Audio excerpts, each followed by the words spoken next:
Olá, sejam muito bem-vindos a mais um vídeo do canal, aqui no quadro Dialogando sobre Comex.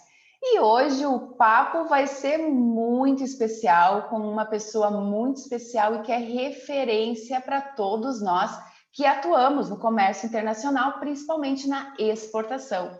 Eu tenho o privilégio de estar conversando com o senhor Nicola Minervini, engenheiro economista, atua no comércio internacional desde 1977 e desde 1985 ele se dedica à consultoria e treinamentos em internacionalização. E eu posso dizer que utilizo aqui, o livro, tá aqui o livro O Exportador, construindo seu projeto de internacionalização, que é a 7ª edição do livro O Exportador, como meu livro de cabeceira. Então, para mim é um privilégio enorme poder estar construindo este assunto aqui no canal para todos vocês com o senhor Nicola. Oi, senhor Nicola, tudo bem? Olá, Sheila, muito obrigado. Grato pela tua apresentação. Um prazer estar nesse nosso encontro. E eu te estou seguindo já há muito tempo. Parabéns pela tua atividade. E, como você sabe, eu gosto muito de transmitir experiências, transmitir orientações. Então, estou à disposição para esse nosso bate-papo. Ah, que coisa boa. E hoje nós vamos flutuar aqui na nossa conversa sobre negociações internacionais, né? Um assunto muito abordado aqui no livro, tão importante para o desenvolvimento da nossa economia internacional, dos países, das empresas. Vamos adentrar também no Export Checkup. Senhor Nicola, estava mesmo conversando, né? Nós estávamos mesmo falando antes de iniciarmos aqui a nossa gravação, o impacto que eu observo e com toda a sua experiência, todo o seu conhecimento, né, sobre o Brasil, as empresas, enfim, a nossa educação aqui ainda empreendedora, né, o quanto a gente precisa melhorar também. E uma atualização, né? Hoje nós aqui gravando este bate-papo é no dia 26 de julho de 2021 e a população no Brasil são 214, quase 215 milhões de pessoas. Desta população, nós temos 21 milhões de CNPJs. E somente 28 mil CNPJs exportadores. A gente chega a uma realidade de muito menos do que 0,5% de empresas de CNPJs ativos, hoje são CNPJs que atuam neste mercado internacional através da exportação, né? Então, eu gostaria, e a porta aqui fica aberta, porque o professor aqui é o senhor, né? O que o senhor me diz de tudo isso? Bom, o Brasil mal chega a 1% do comércio internacional e esses números, sem dúvida, não são coerentes com a potencialidade econômica do Brasil. E você fala que tem ao redor de 28 mil empresas exportadoras. Pergunta, me parece que 70% ou 80% dessas empresas, mais ou menos, são responsáveis por muita parte da exportação brasileira. A pergunta é quantas empresas registradas, A, estão só registradas, B, fazem uma ou duas exportações e depois desistem porque talvez não estavam preparados. Ou talvez alguém falou que para ser qualificado para exportação tem que ter o registro no radar, mas não o registro na forma de você abarcar o mercado. E como a gente estava falando antes, infelizmente, quer dizer, a gente não pode mudar a mentalidade das pessoas, mas a gente está acostumado a muito paternalismo. A gente quer a receita do bolo pronta. E muitas exportações são feitas muito mais na base de reações passivas, tipo Alguém te contata em uma feira, alguém te contata na rede, o vizinho exporta, você quer imitar ele, mas não, muitas vezes a gente não está gerenciando a exportação, está tirando pedidos, está administrando pedidos. Então, isso aqui é triste. Moral da história, veja, eu já não moro no Brasil faz mais ou menos 30 anos. Não mudou muito. Não mudou muito. Estamos sempre na base da gangorra do câmbio. Câmbio está ótimo, o pessoal exporta. Câmbio está ruim, ruim entre aspas, o pessoal não exporta. E se você está dependendo do câmbio, como é que fica o nosso importador do outro lado? Então, isso é péssimo para a imagem do país. Ou tem gente que pensa de exportar para sair da crise. Quando a crise termina, não exporta mais. Nós estamos colocando em jogo a imagem do país. Então, temos que tomar muito cuidado com isso. Por que acontece isso? Por exemplo, uma ideia que posso estar errado, talvez a gente tenha investido muito mais em promoção e muito menos em preparação. Vou traduzir em prática. A gente tem investido muito mais em levar empresas em feiras internacionais, rodadas de negócios, mas para você levar a empresa em feira, a empresa tem que estar preparada antes.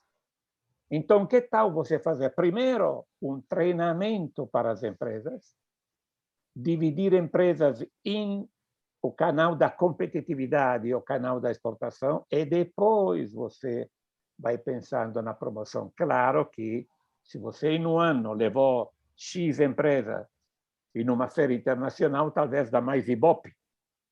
Mas a gente não precisa de Ibope, a gente precisa de dólares para a nossa economia. Moral da história, na minha opinião, tem faltado muito, na minha modesta opinião, um tremendo investimento no ABC da coisa, na preparação, pegar a empresa, levar primeiro no patamar de competitividade e depois no patamar da exportação.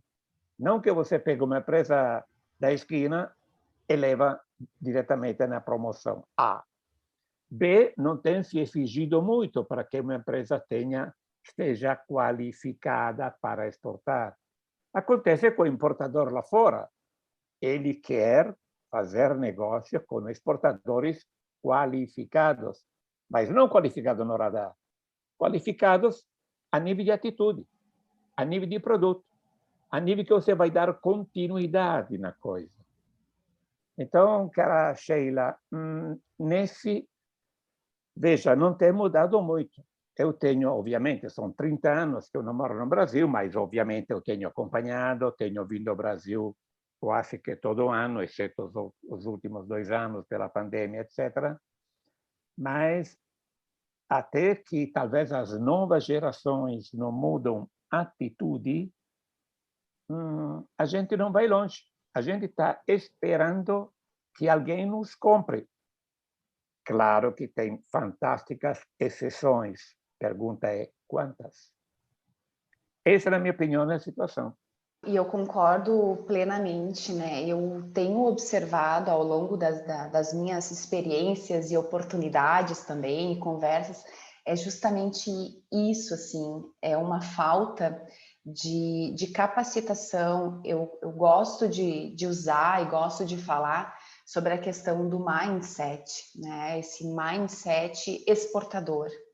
E o mindset é naquele formato de olhar com outros olhos, repensar, estar aberto para entender que não é somente executar, a gente precisa aprender primeiro, né? Então, aquilo ali precisa fazer sentido porque atitudes precisam ser mudadas, né?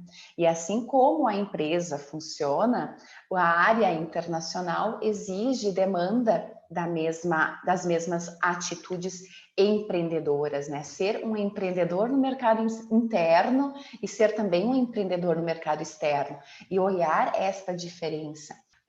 Que quando a gente fala da área internacional e por vezes ela dentro de uma empresa ela tem muita dificuldade para conversar com as outras áreas, né? Porque é tida como uma área diferente, que parece que busca, por vezes, dá essa impressão, parece que está buscando conflito, porque pede para alterar um processo, pede para alterar um produto que o mercado interno está consumindo muito bem. Só que o mercado externo exige essa adequação, essa alteração, enfim, essa revisão do processo.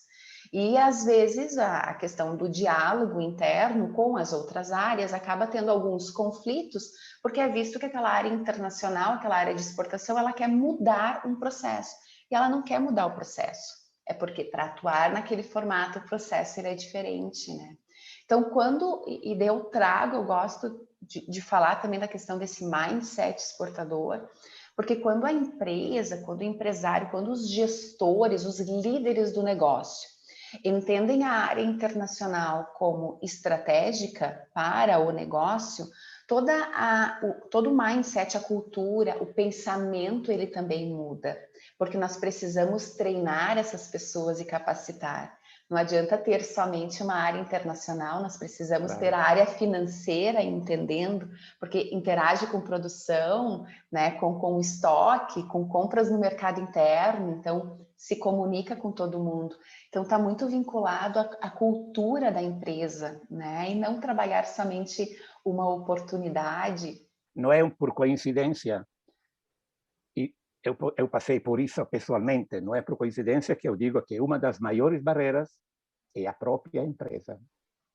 É mais difícil vender a ideia da exportação na empresa do que vender o produto lá fora. Isso parece meio absurdo, mas exatamente você falava de cultura exportadora.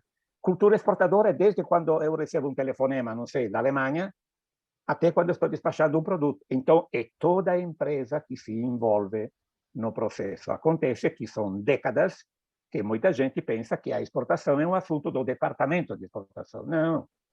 O departamento de exportação é o coordenador de um processo de internacionalização. Moral da história, antes, se eu estou falando de uma empresa média, de média dimensões, antes de pensar na exportação, eu, diretor-geral ou dono da empresa, tenho que chamar o meu pessoal, os meus responsáveis, tenho que dizer, gente, nós precisamos exportar porque precisamos crescer, precisamos desenvolver, temos que fazer um upgrade na nossa empresa, no produto.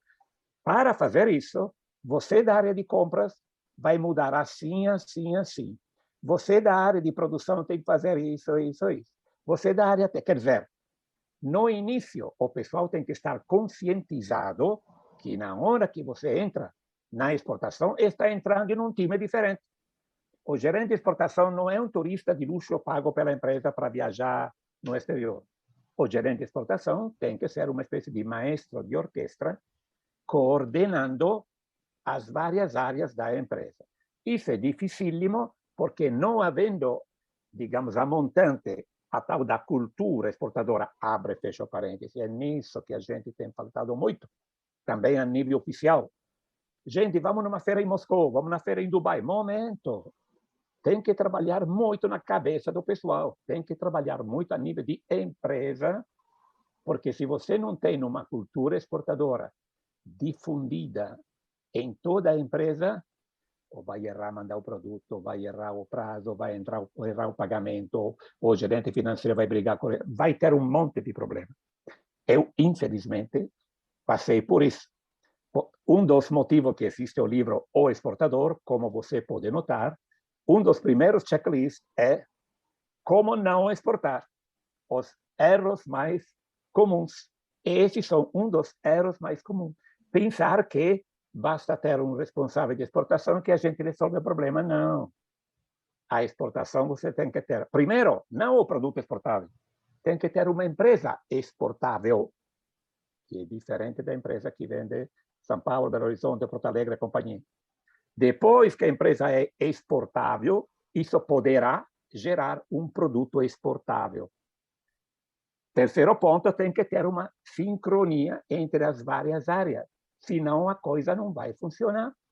Então, Sheila, esse é um dos tantos problemas, falta de atitude, falta de cultura exportadora dentro da empresa.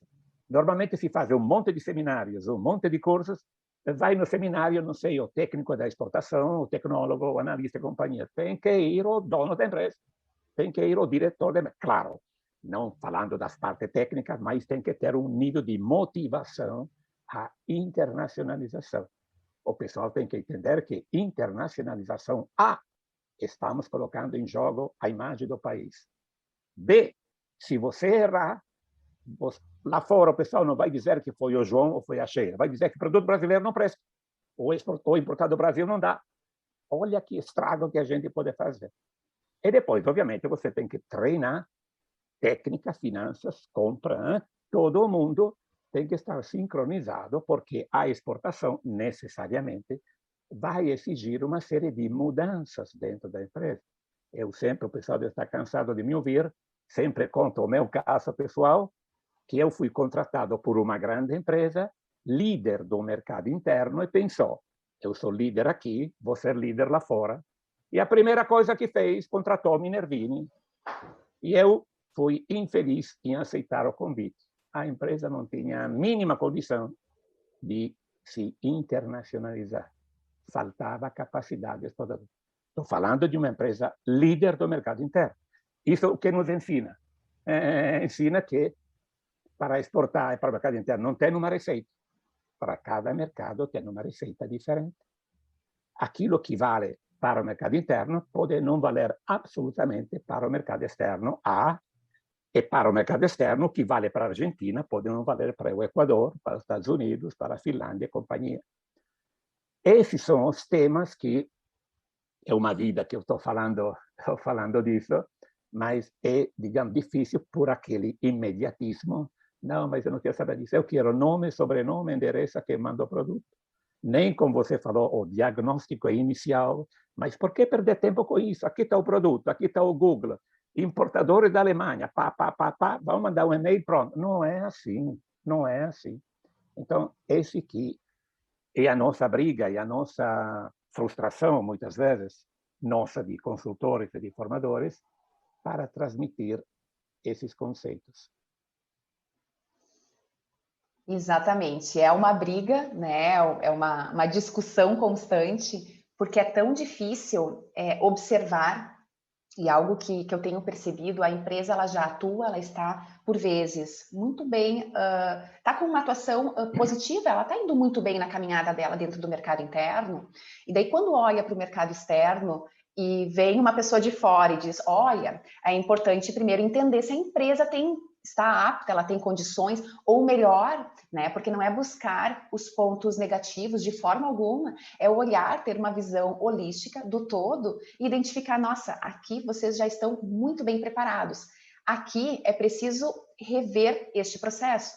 Esta etapa aqui é importante entender o quanto a gente pode adequar essa visão, né? Essa visão para trazer clareza e o entendimento para dizer é melhor, eu estou apto para passar por este processo agora ou não, né? Numa conversa que eu tive na semana passada, eu trouxe este questionamento, né, para o empresário.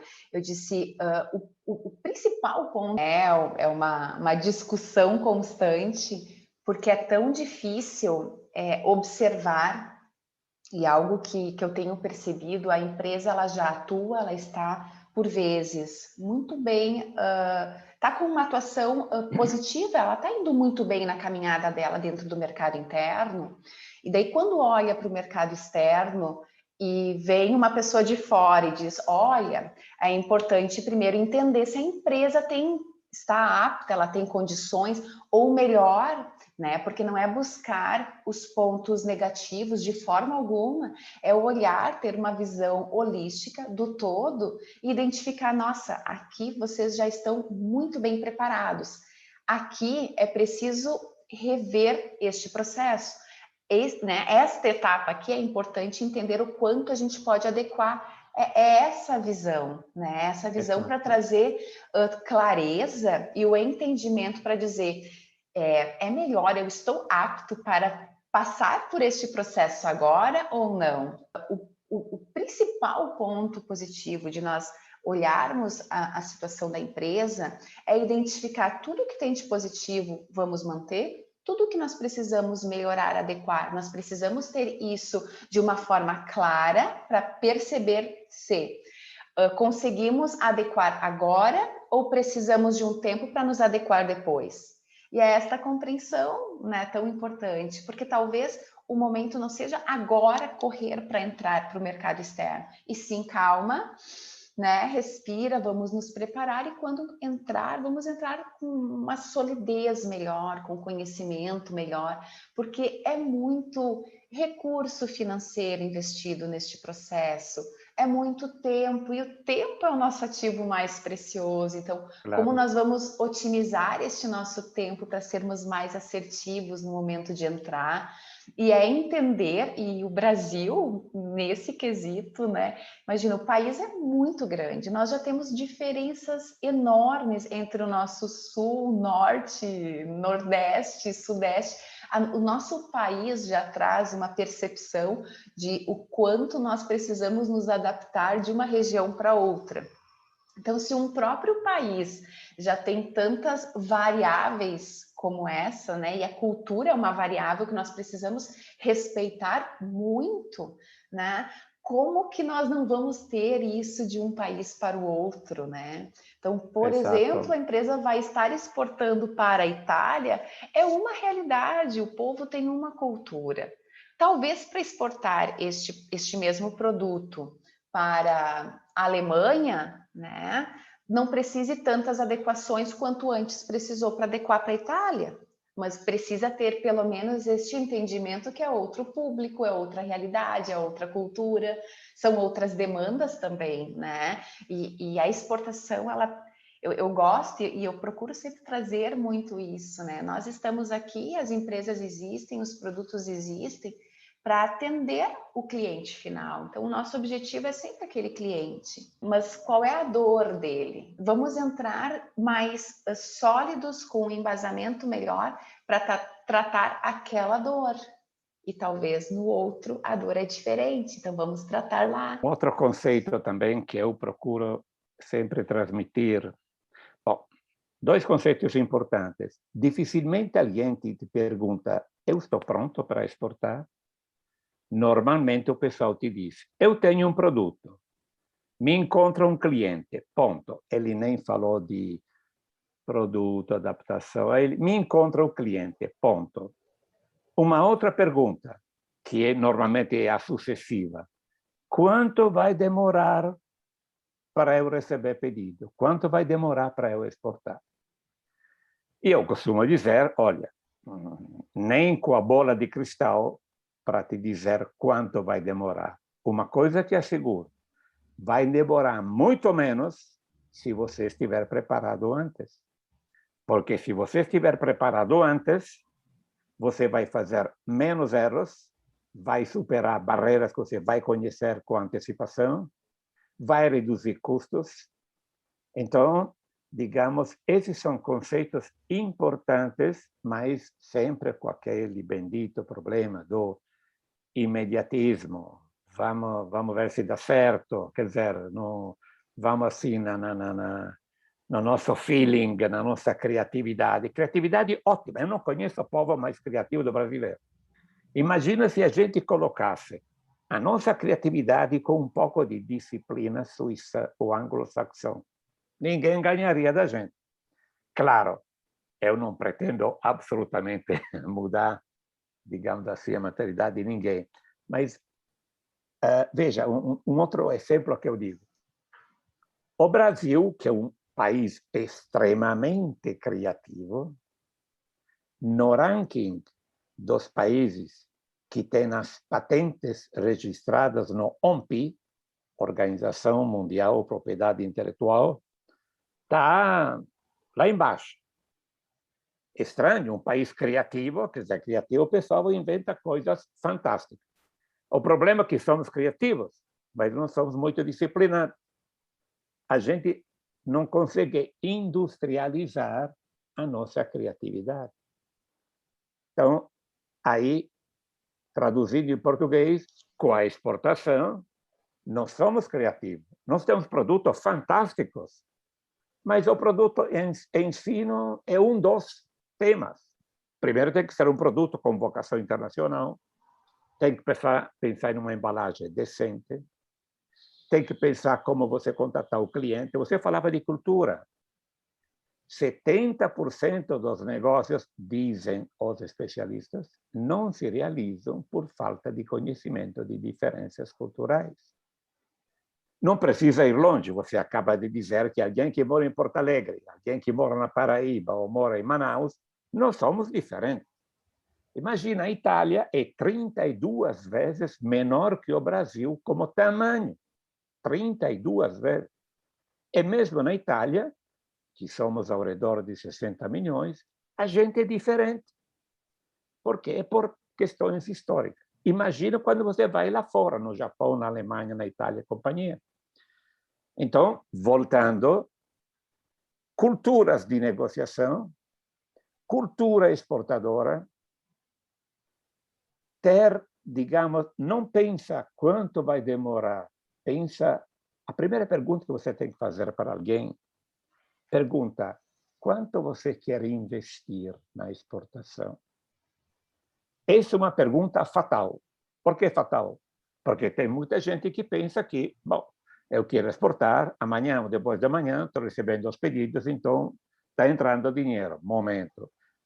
Depende, se você vende, não sei, farofa, ou se você vende máquinas operatrizes com controle numérico, obviamente a maturidade, a engenharia de venda, obviamente será diferente.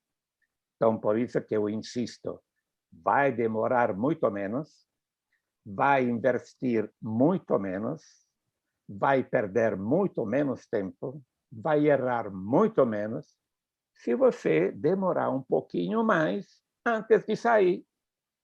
Se você não sabe nadar e se joga na água, provavelmente você vai afogar. Que tal você dedicar 3 dias de um curso preliminar de natação, mínimo, vai ficar boiando.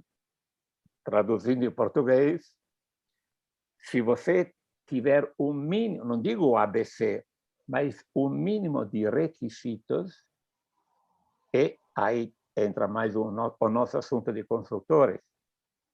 A empresa diz, não, eu quero fazer sozinho. Meu avô fez sozinho, meu pai fez sozinho, eu quero fazer sozinho.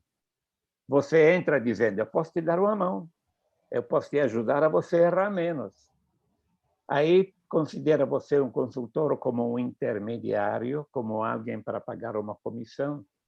Mas você não é um intermediário, você é um profissional, você é uma espécie de gerente de exportação fora da empresa. E alguém que vai orientar a empresa a errar menos. Esse que é o nosso papel. Exemplo clássico, a empresa que me contratou no Brasil, imagina quanto dinheiro jogou fora contratando alguém que veio da Itália com família, carro, casa, companhia. Montamos toda uma estratégia, fizemos uma feira internacional. Depois de 2 anos, a empresa decidiu de não exportar mais porque a crise tinha acabado. Pergunta, quanto dinheiro a empresa jogou fora? Se a empresa 2 anos antes tivesse contatado ou contratado um consultor dizendo eu quero exportar, o que você acha? Provavelmente o consultor teria dito esqueça, porque você vai jogar dinheiro da janela. De fato, a empresa jogou dinheiro da janela e deixou frustrado um monte de gente. Então, quer dizer, o barato sai caro. Não tem uma dica mais valiosa do que isso. O barato sai caro. Quando a gente quer, eu digo sempre, você economiza em tudo, mas não economiza no executivo de exportação. Ele vai ser o maestro de orquestra da tua empresa. E, obviamente, para você ter... Eu adoro música, eu faço sempre o exemplo de uma orquestra. Você vai assistir uma sinfônica, você tem que ter um ótimo maestro, tem que ter músicos que são professores, instrumentos afinados, é uma acústica do local, traduzindo em português.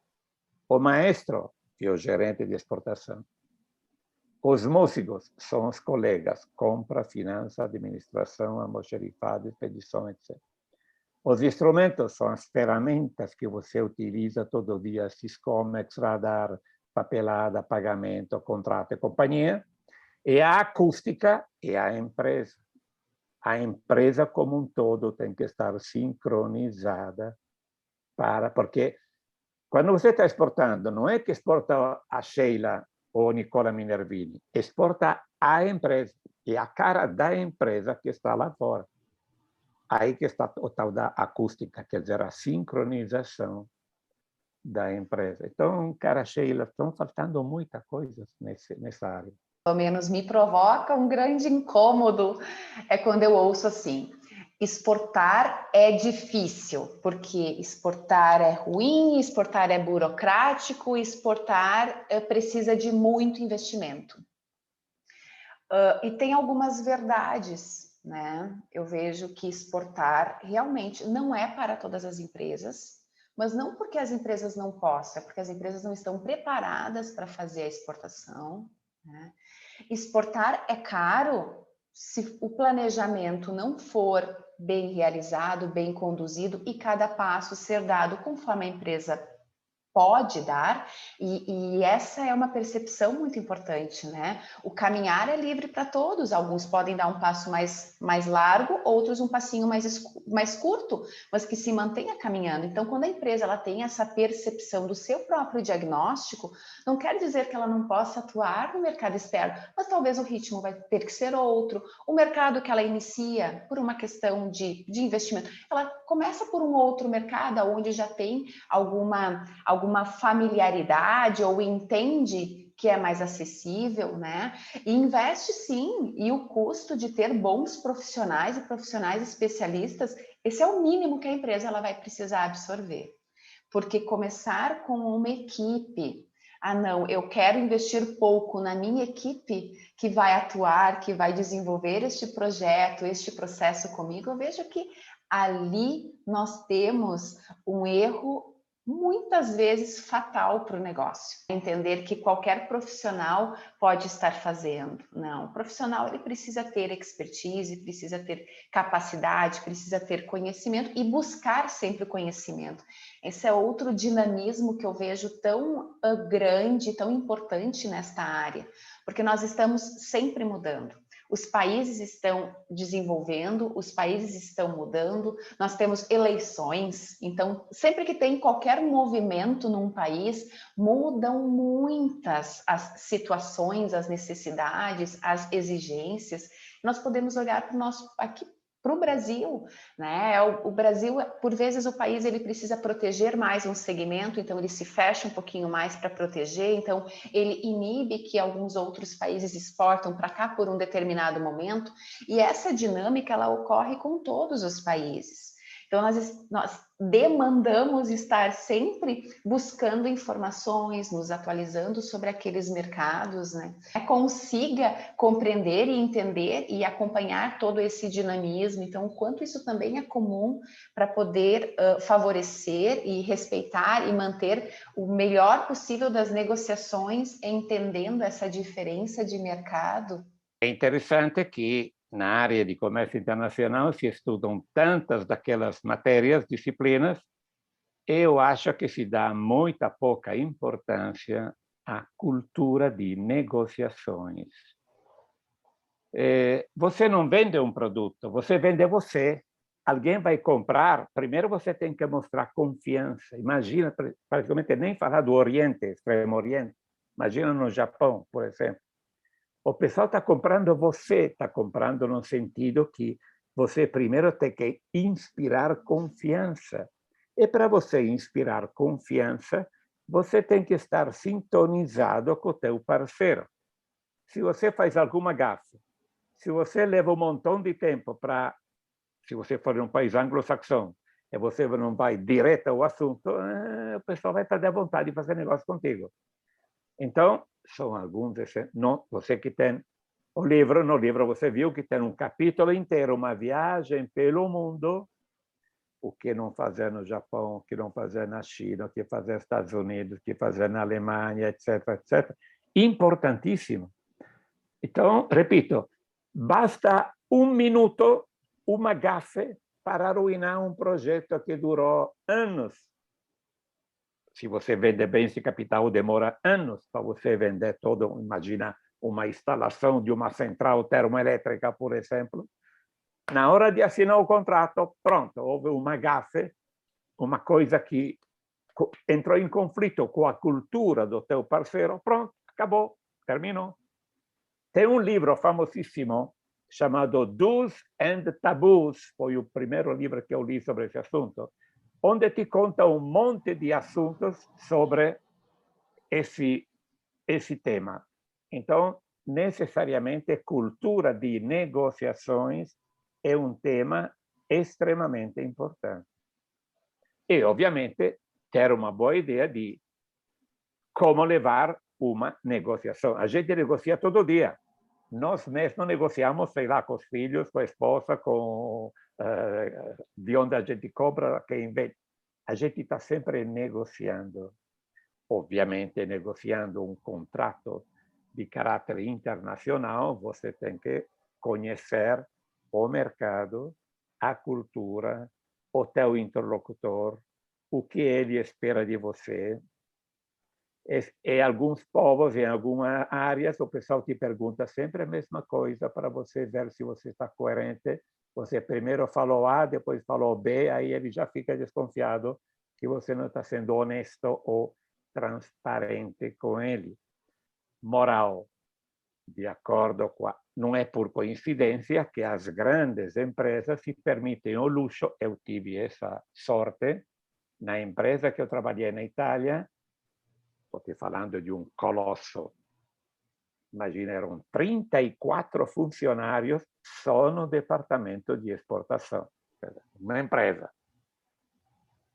E nós éramos em 7 area managers, 7 responsáveis de área. No meu caso, eu era responsável da América Latina. Entre outras coisas, porque eu tinha morado antes 10 anos no maior mercado da América Latina, Brasil. O meu colega da área Estados Unidos e Canadá tinha trabalhado nos Estados Unidos. O outro tinha trabalhado em... Claro que não é fácil encontrar alguém que trabalhou em Singapura, no Japão e companhia, mas essa era uma exigência, porque você tinha que conhecer como é que pensa o povo. Eu estava lendo, tem grandes empresas japonesas que, antes de subir alguém para o cargo de gerente, manda esse alguém fazer um estágio, por exemplo, na China, se ele vai ser o area manager da China, para viver o dia a dia e aprender como é que pensa o povo. E aí, depois, ele volta e fica gerente para a China. Ele, além de conhecer o idioma, que não é importantíssimo, mas é importantíssimo conhecer esse idioma. Como é que a gente pensa? Então, claro, nós não podemos ter o luxo de pegar alguém que morou nos Estados Unidos, mas, pelo menos, por favor, estudar muito bem a cultura do povo. E, hoje em dia, com todo esse avalanche de informações que a gente tem, YouTube e companhia, não é difícil encontrar antes de você viajar, viajar não, antes de você iniciar, até no envio de uma simples e-mail, até no envio de uma oferta, você tem que saber, se você manda uma oferta para os Estados Unidos, tem que ser rápido, rasteiro, direto ao assunto. Se você manda uma oferta para o México, aí tem toda aquela, muito senhores nossos, desculpe a moléstia, e aí vai. Se você faz isso para um anglo-saxão, seria uma perda de tempo. Se você, para o latino, vai direto ao assunto, poderia ser ofensivo. Então, de acordo com o país, você tem que ajustar o tiro. Por isso, a importância do estudo da cultura de negociação A. E B, como o pessoal está acostumado a negociar. Do tipo, não sei, se você quer vender essa caneta vai para a Suíça, você fala que a caneta custa 100, talvez vocês vão negociar, pode ser que 5% de desconto poderia ser algo de razoável. Se você vai em alguns países da área, não sei, Médio Oriente, por exemplo, uma vez eu falei, esse meu aparelho custa 100. Resposta, para começar tá bom, que desconto você me faz? Então você tem que sair com um preço um pouco mais alto para chegar ao preço que você pode aceitar, mas isso é o mínimo. O importante é que você não vai falar só de negócios, você vai falar de vários temas. E o pessoal vai te fazer uma sabatina para você como é que você anda a nível de cultura do país dele. A geografia, claro, não vou exigir que você tenha que estudar história, literatura, geografia, etc. Mas, pelo menos, uma panorâmica do país no qual você está indo, você tem que ter para evitar gafes. É verdade, para evitar as gafes e até um pouco contraditório, né? Mas como que nós vamos querer negociar com um país sem, no mínimo, entender um pouquinho dele, né? Como que nós vamos, como que nós vamos chegar e querer levar uma solução para um cliente, apresentar um produto, um serviço, se a gente não consegue demonstrar o mínimo do respeito, que é entender um pouquinho do país, da origem dele, enfim, do que é o dia a dia dele. Então, acho que essa reflexão também é muito importante, né? E eu gosto muito de dizer, e acho que é um exercício que a gente precisa sempre estar fazendo, é inverter as cadeiras, se colocar no outro lado da mesa. Então, perguntar também, poxa, se vem um produto, um fornecedor, vem alguém interessado para vender um produto, uma solução para mim aqui no Brasil, e a pessoa não vai ter conhecimento sobre nada, né? Eu falo aqui do Rio Grande do Sul, e vamos supor, onde é que é o Rio Grande do Sul, Sheila? Nossa, sinceramente, eu já vou me sentir ofendida. Como que ele quer conversar comigo, oferecer uma solução e, poxa, não sabe nem aonde é? Não precisa realmente saber no detalhe, mas pelo menos ter uma ideia geral, saber como que o negócio, como que o país é, como que é a cultura, como que as pessoas gostam, enfim, de estar se comunicando também, extremamente importante, né? Então, volta, né, o quanto a cultura, ela é importante, sabe-se disso e se erra tanto com isso. Bem, senhor Nicola, nós estamos aqui falando tanto da importância da cultura, né, e todos os outros aspectos, mas insistimos muito nessa questão da cultura, da importância de respeitar. Gostaria de saber aí, que compartilhe aqui conosco algum exemplo sobre negociação internacional que você tenha vivido e que possa estar compartilhando conosco? Bom, obrigado da pergunta. Sim, ao longo de tantos anos, tive várias possibilidades de negociação. Vou te contar, em particular, duas negociações, uma na Polônia e uma outra no Brasil. Assunto da Polônia. Felizmente, encontrei uma empresa na Itália, eu já estava morando na Itália, que queria entrar nos países do Este Europa. Um dos países mais, digamos assim, com maior mercado, com mais envergadura, com mais potência econômica, sem dúvida é a Polônia, obviamente excetuando a Rússia. Então, nós escolhemos como país Polônia. A empresa fabrica medidores de gás, medidores através do qual você pode medir o fluxo do gás que está sendo consumido. Então, como nós fizemos? Qual foi a sequência?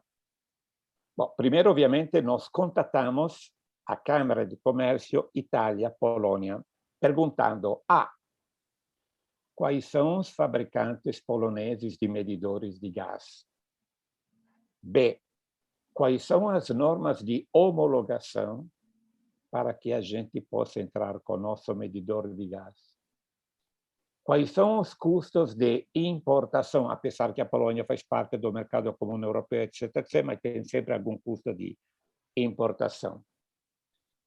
E qual é a rede de distribuição da Polônia? Moral da história, perguntamos quanto é, tanto, pagamos e recebemos essa pesquisa. Na Polônia, na época, tinha 3 fabricantes de medidores de gás. Então, exatamente para a gente saber o que tinha que falar com esse pessoal, nós compramos, através de uma outra pessoa, compramos os 3 medidores de gás fabricados na Polônia e testamos no nosso laboratório para ver defeitos e prejos, digamos assim, coisas boas e coisas ruins, eventualmente, nos 3 medidores. De maneira que, quando a gente ia conversar com esse pessoal, a gente já sabia que tipo de produto eles estavam fabricando, qual era o nível de tecnologia. Felizmente, a nossa tecnologia estava bem acima da tecnologia desses 3. Dito isso, marcamos um encontro com os 3 produtores. Eles nos receberam muito desconfiados, porque você imagina, um fabricante de medidor de gás normalmente vai buscar alguém que vende medidores, não alguém que fabrica medidores.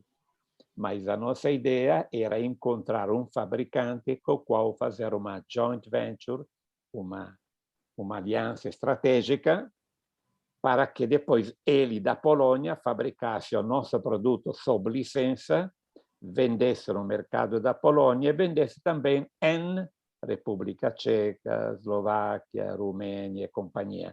A gente definiu quais os mercados que ele podia atingir. Fomos na Polônia. Antes de ir na Polônia, nós contatamos um tradutor italiano-polonês. Mandamos para ele os nossos catálogos, nosso site, para ele aprender os termos técnicos. Abro e fecho parêntese. É terrível quando a gente vai num país, contata o intérprete não pode saber do A até o Z. Você tem que preparar ele antes. Eu vejo isso com minha filha, que é brasileira e trabalha como intérprete, e às vezes aí ela tem que traduzir desde aparelhos médicos até, sei lá, coisas de outro estilo, mas sem que o pessoal informe ela. Voltando ao assunto, o tradutor se preparou sobre os termos técnicos, então nós visitamos cada um dos três produtores. Eles não sabiam que a gente sabia que tipo de produto eles estavam fabricando. Nos mostraram a fábrica, não toda, mas não precisava, porque a gente já tinha testado no nosso laboratório os medidores deles. Gostamos particularmente de um dos três, gostamos no sentido que o que tinha mais condições de abarcar mais mercados. Então, nós falamos para ele, olha, nós estamos interessados em trabalhar contigo. Para que a gente não fizesse o papel de quem cai de paraquedas na Polônia, aí a importância de você fazer a pesquisa de mercado. Se você chegar no mercado e diz, pelo amor de Deus, me compra, ele tem a faca e o queijo na mão. Nós, graças à pesquisa de mercado, quando falamos com o possível parceiro, falamos, olha, meu amigo, nós já estudamos o mercado da Polônia, sabemos que as normas são essas, sabemos que vocês são os produtores, os níveis de preço estão mais ou menos assim, quer dizer, ele tinha que pensar 2 vezes antes de blefar, porque ele se deu conta que a gente já fez a lição de casa. Moral da história. Então, nós falamos para ele, nós estamos interessados em falar contigo, em trabalhar contigo. Nós podemos te oferecer A, B, C, D, etc, etc. Nos primeiros 6 meses, nós te mandamos o nosso produto, depois vamos ver a coisa como anda, e aí nós queremos fazer uma transferência de tecnologia, ensinar a você a fabricar o nosso produto. Mas ele já fabricava medidores, não problema. O nosso medidor era tipo uma espécie de premium, modelo premium, para instalações mais de alto nível de qualidade e homologação. Então, ele nos deu um plano, um rascunho, e pelo fato que a gente tinha estudado antes o mercado, o plano nos pareceu coerente.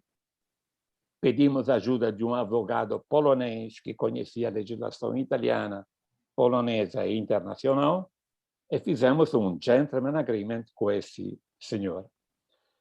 Começamos a vender e depois fizemos uma transferência de tecnologia, não toda, porque é perigoso, não toda manhã ele te diz tchau e começa a ser o teu próprio concorrente, pode ser.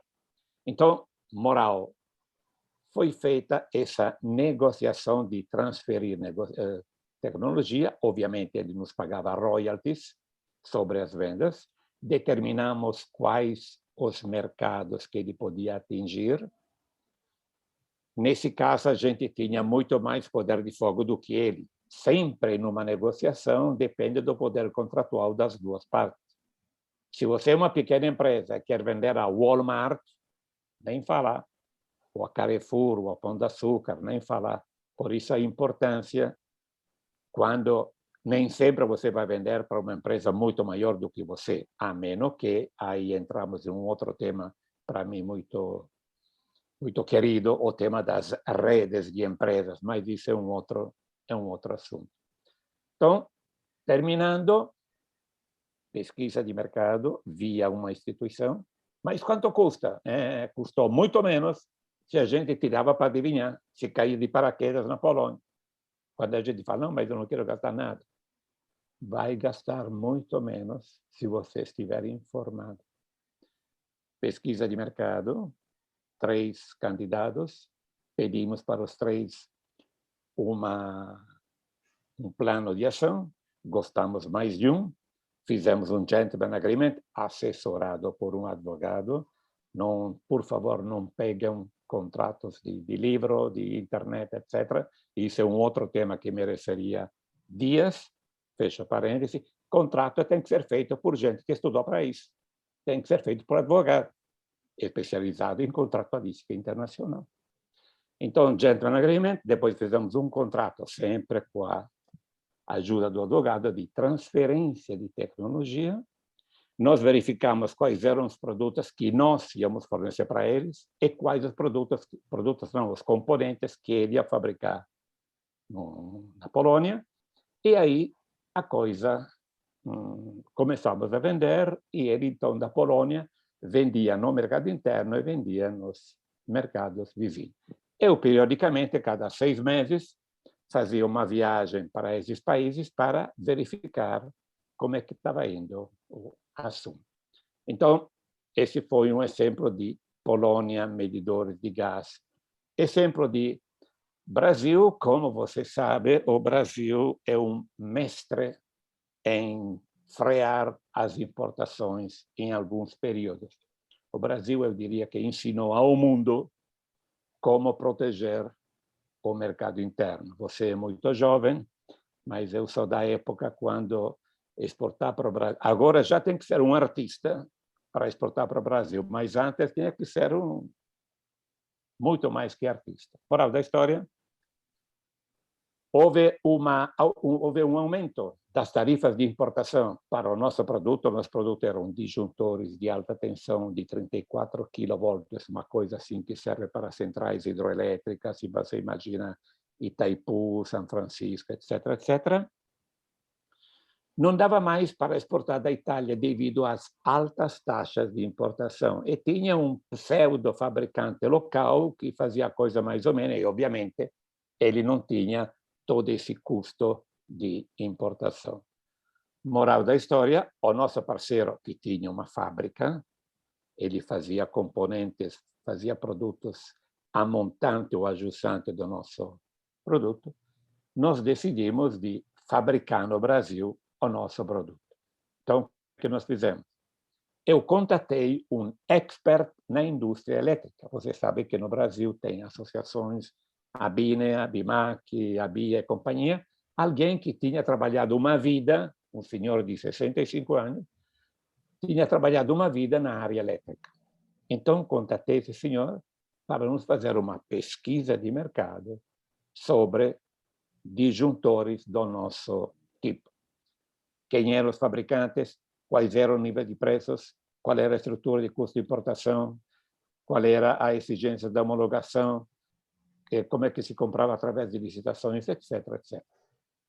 Então, uma vez, sempre é importante ter esses dados antes, porque quando nós chegamos a falar com o nosso interlocutor, não falamos, por favor, nos fabrique os nossos disjuntores. Nós falamos, nós já fizemos uma pesquisa de mercado e sabemos A, B, C, D. Estamos interessados que você possa ser o nosso parceiro. Nós te oferecemos este, e o que você poderia fazer se você tivesse isso que a gente está te oferecendo. Moral da história, eu peguei tipo um papel tamanho A4, então, de um lado, nós colocamos quais são os componentes que são mais competitivos fabricados no Brasil do que importado da Itália, e quais são os componentes que, apesar da alta taxa de importação, ainda eram competitivos fabricados na Itália, porque eram componentes que precisavam de uma grande economia de escala e de máquinas extremamente automatizadas, coisa que na época não tinha no Brasil. Moral da história, de um produto que vale 100, nós definimos quais os componentes a serem fabricados no Brasil, e aí nós transferimos tecnologia, e quais os componentes que iam vir da Itália.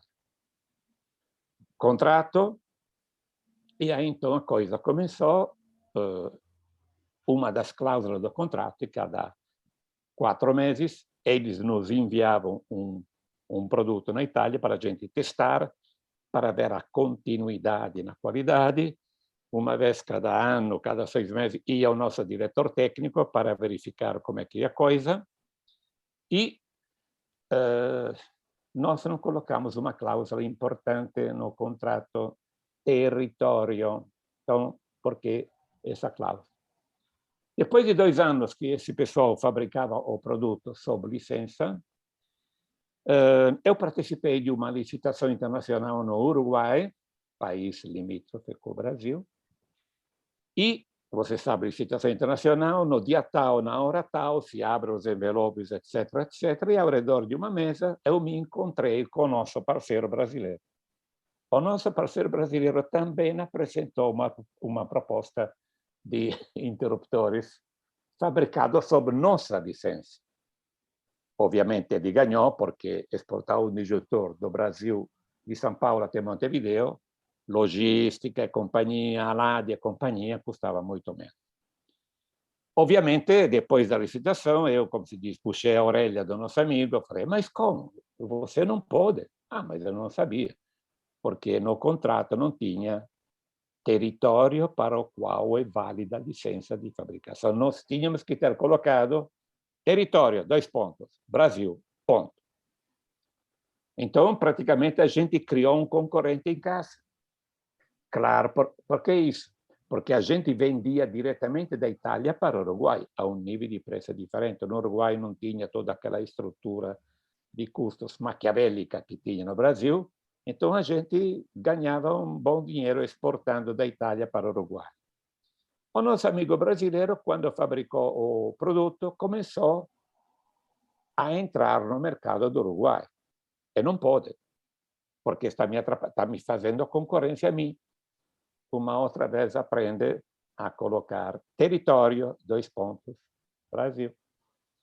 Falando de território, também na oferta, quando a gente faz uma oferta, não sei, tipo eu faço uma oferta para você, Sheila.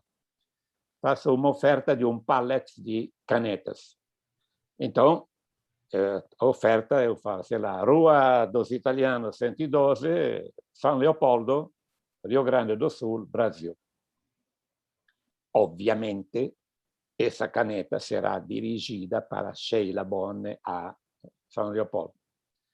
Mas acontece que pode ser que no Uruguai, já que você mora bem no sul do Brasil, é só dar um pulo, já está do outro lado, pode ser que para você eu vendo a 100, devido às condições econômicas do Brasil. E para o Uruguai, talvez eu vendo a 130, por exemplo. Devido à concorrência diferente, devido aos custos de importação diferentes, etc., etc. Você acaba sabendo que o meu importador do Uruguai está pagando 130 e você está pagando 100. Então, você pode ser tentada, você compra a caneta de mim a 100 e vende para ele a 115, por exemplo. Então, as minhas vendas para o Brasil vão aumentar a nível 100, e vão diminuir as minhas vendas para o Uruguai a nível 130. Então, por via da dúvida, eu vou colocar na oferta um pallet de 2.500 canetas para Sheila, São Leopoldo, Brasil. Território de vendas, Brasil, por via da dúvida. Claro que da Itália eu não vou saber se você de São Leopoldo está vendendo para Montevideo. Mas se eu te pegar, eu posso, contratualmente, você não podia. Então, fechando parênteses, são um dos tantos detalhes da oferta. Hoje em dia, com a internet, com o e-mail, a gente faz oferta por e-mail. Momento. Na oferta, você tem que colocar um monte de coisas, tipo condições gerais de vendas, que a gente quase nunca coloca. E talvez você está vendendo com condições gerais de compra do comprador que você não conhece. Então, voltando, esses foram dois exemplos de negociação. Polônia, Brasil. Polônia, porque a gente queria entrar nos países do oeste da Europa. Brasil, por uma improvisa, repentina barreira à importação. E quando você tem essa barreira, tipo, você imagina uma desvalorização do real, tipo, amanhã, não sei, $1 vale R$10, por exemplo. Para você será muito mais caro comprar de mim. Pronto, você não compra mais de mim. Mas eu quero ainda permanecer no Brasil, então talvez a única forma é eu fabricar no Brasil ou esqueço o mercado brasileiro. Então, no caso do Brasil, foi devido à barreira da importação. A última coisa que normalmente um fabricante quer fazer é transferir tecnologia, porque você está ensinando alguém o produto. Como é que faz o produto? Agora, das duas, uma. Ou você, digamos, eu te transfiro a tecnologia de fazer essa caneta.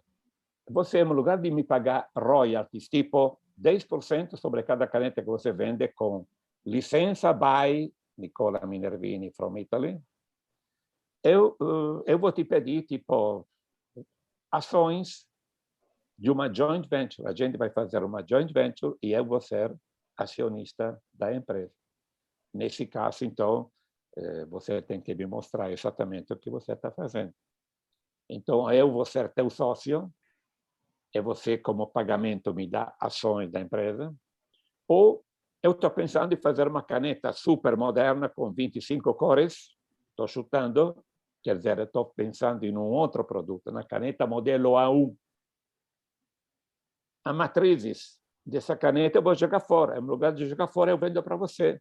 Com o dinheiro que eu recebo, eu vou utilizar para melhorar o produto. Isso tem acontecido todos os dias. Repito, você é muito jovem, mas teve uma época aqui no Brasil, quando carros europeus, o pessoal não queria nem pagado, o pessoal transferia para o Brasil. Tipo, não sei se você viu, existe ainda o carro Monza, muitos anos atrás, o carro Santana, décadas atrás. Esses carros na Europa já eram obsoletos. Então, se fazia uma transferência de tecnologia em países de menor desenvolvimento. Claro, isso acontece entre multinacionais. Uma vez, hoje em dia, você vai na internet, você vê qual é o último modelo do carro, o último modelo da caneta. Então, digamos, é difícil. Hoje em dia já tem diminuído muitíssimo esse tipo de transferência de tecnologia. Então, fechando, você faz transferência de tecnologia ou para superar repentinas barreiras, ou quando o produto para você está ficando obsoleto, e você transfere a tecnologia em um país de menor desenvolvimento econômico. Para ele está de moda, para mim não está mais de moda, por exemplo. Esse é algumas dicas sobre o assunto de negociações. Obviamente, você tem que conhecer, como deixei claro, imagino, o mercado, o teu interlocutor, em que idioma a gente vai falar. Não é que toda negociação tem, como se diz, um final positivo. Quando você percebe que a coisa está ruim, não é obrigatório você assinar o contrato. E mesmo que você assine o contrato, quando você volta na empresa, sempre vai ter alguém que vai te dizer: eu teria feito melhor do que você. Isso é pacífico. Não vai publicidade assim gratuita, falando de informações. Você que tem o livro O Exportador, o livro não pode ser de 5.000 páginas, nem eu teria competência para isso. Então, digamos, nesse nicho pequenininho da minha área, porém tem um mundo de informações que a gente precisa para você gerenciar um projeto. De fato, o livro se chama Construindo seu projeto de internacionalização. Então, muitíssimos temas que não são de minha competência, mas você encontra o link. E no livro você encontra 1.060 links. Se eu falo de pagamento, que não é meu tema, para saber mais, aqui está o link. Contratos, não é meu tema. Link, aí vai. Cenário internacional, aí vai. Syscomex, que não é meu tema.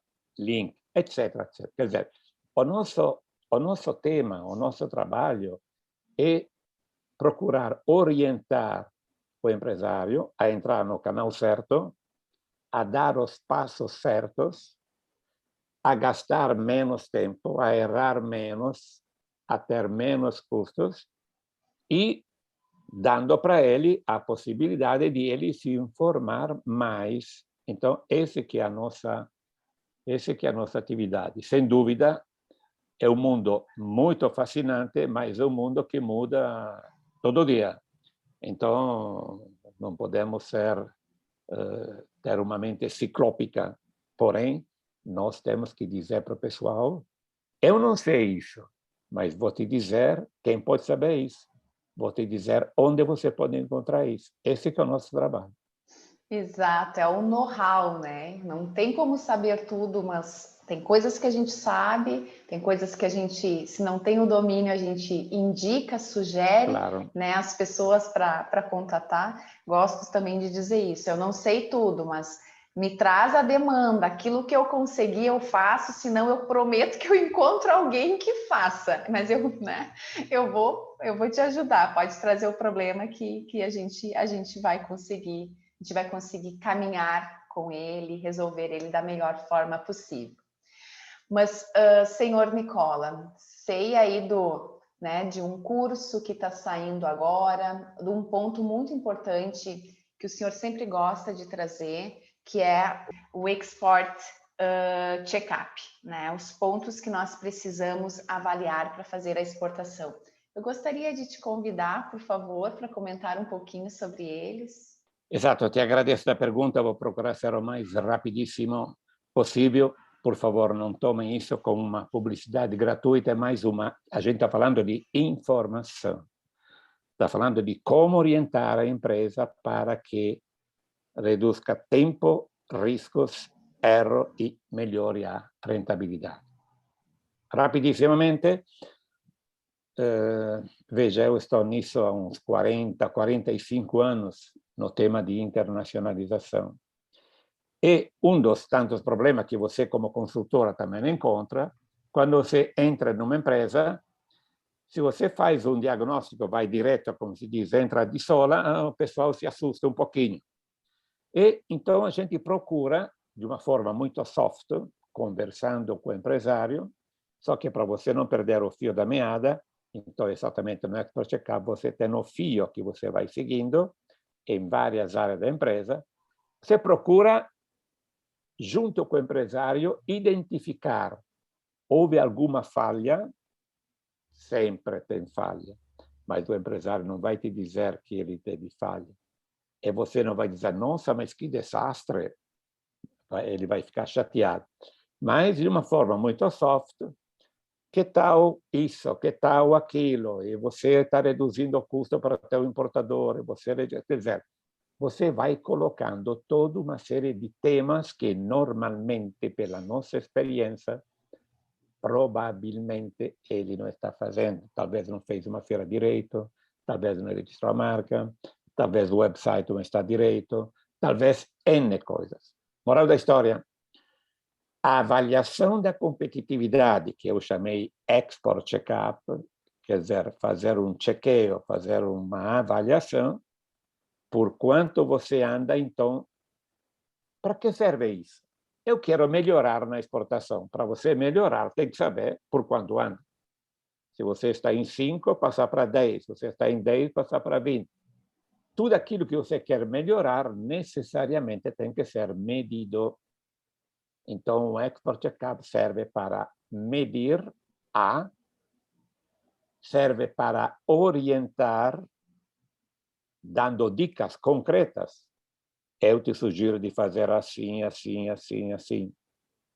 Serve para o empresário se dar conta, através da ajuda do consultor, do formador, do professor, que tem áreas onde ele talvez está gastando dinheiro à toa, está gastando tempo, está encontrando barreiras que ele não deveria encontrar se ele soubesse antes das barreiras que vai encontrar.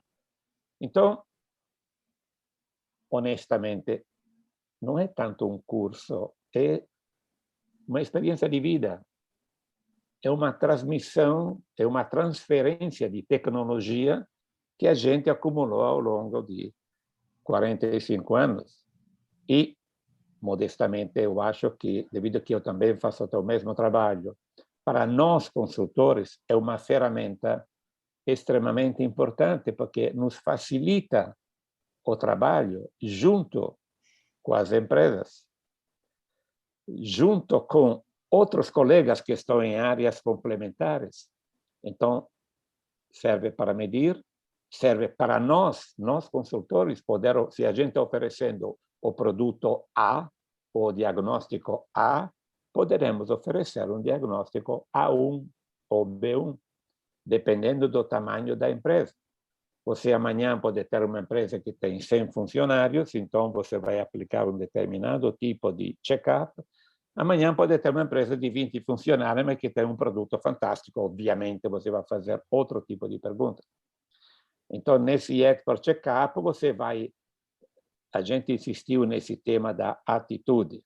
Vai avaliar a atitude da empresa, por quanto anda a capacidade de tecnologia, produto exportável, empresa exportável, como é que ela está informada, e você vai dizer onde buscar as informações, que tipo de informações precisa, como é que ela está comunicando, onde eventualmente está errando e como melhorar a promoção e a comunicação,